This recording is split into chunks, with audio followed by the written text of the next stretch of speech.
आज से बुझी था से जानी था जे कहीं ए गाँव विषय को नहीं केते दरद अच्छी एवं आम सरकार केते दरद अच्छी से गोटे बंशीधर सेठी गोटे लेखती गाँ बाट घाट बिल बण तुठ नीति कहू थाए कथा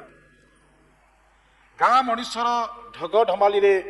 जीवनर वास्तवता जाति इतिहास अधा रही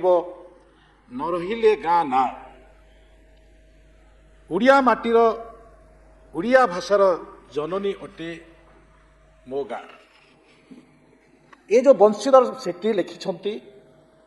प्रकृत में गाँव इतिहास गाँव में जन्म नहीं लोक गाँव बढ़ी लोकंकर जो प्रकार भाषा थाए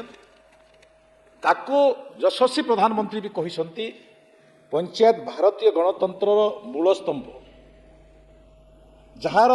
शक्ति नूतन भारतर समृद्धि निहित अच्छी आपण चिंता करंतु से लक्ष्य नहीं आमे 97 मसीह आप लड़ाई करुले आमे समस्ते लड़ाई करुलु जे त्रिस्तरीय पंचायत राज व्यवस्था लागू हो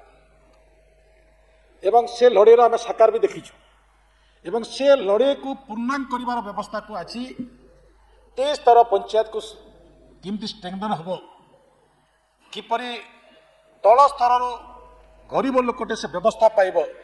से प्रकार व्यवस्था भितर जो प्रकार कार्य करिसंती यशस्वी प्रधानमंत्री योजना करिसंती निश्चित भाव में तांकर आभिमुख्य को ये हाउस अगणित जनता समस्ते धन्यवाद देवे।